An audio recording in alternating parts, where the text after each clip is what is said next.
Welcome to my channel চাকরির সন্ধানের তরফ থেকে সকলকে স্বাগত জানাই। সকল বেকার চাকরি প্রার্থীদের জন্য আবারও একটি বিরাট বড় চাকরির আপডেট নিয়ে আমি চলে এলাম চাকরির সন্ধানে। এবারে রাজ্যের কৃষি দপ্তরে নতুন শূন্য পদে কর্মী নিয়োগ করা হচ্ছে।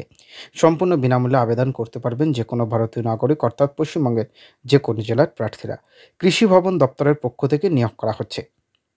এই ভিডিওটিতে ডিটেলসে সব কিছু বলে দেবো, কেউ কিন্তু স্কিপ করবেন না। চলুন ডিটেলসে দেখে নেওয়া যাক। দেখুন, নিয়োগ করা হচ্ছে এগ্রিকালচার ইঞ্জিনিয়ার পদে একটি শূন্য পদ আছে। যোগ্যতা কি লাগছে? উক্ত পদে আবেদন জানানোর জন্য যে কোনো স্বীকৃত শিক্ষা প্রতিষ্ঠান অথবা বিশ্ববিদ্যালয় থেকে এগ্রিকালচারাল ইঞ্জিনিয়ারিং বিষয়ে স্নাতক অথবা সমতুল্য ডিগ্রি অর্জন করে থাকতে হবে। স্যালারি দেওয়া হবে ৪৪,৯০০ টাকা। বয়সসীমা: আবেদন জানানোর জন্য প্রার্থীদের সর্বোচ্চ বয়স ৫৬ বছরের মধ্যে হতে হবে। আবেদন করতে হবে অফলাইনের মাধ্যমে। ডেসক্রিপশন বক্সে লিঙ্ক থাকবে, সেখান থেকে অফিসিয়াল বিজ্ঞপ্তিটি পেয়ে যাবেন। সেটি প্রিন্ট আউট করে সেখানে আবেদনপত্র পেয়ে যাবেন।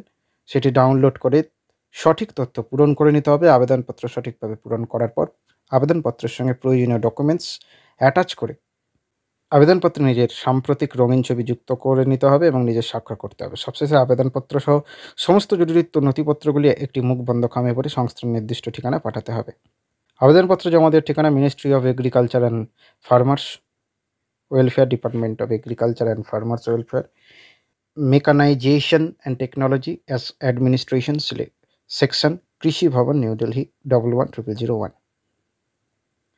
আবেদনের শেষ তারিখ 6 মে 2024। ডিসক্রিপশন বক্সে লিঙ্ক থাকবে, সেখান থেকে আবেদন করতে পারবেন। নেক্সট আপডেট নিয়ে খুব শীঘ্রই হাজির হবে। সকলে ভালো থাকবেন, সুস্থ থাকবেন। জয় হিন্দ, বন্দে মাতরম, জয় জওয়ান, ভারত মাতা কি জয়।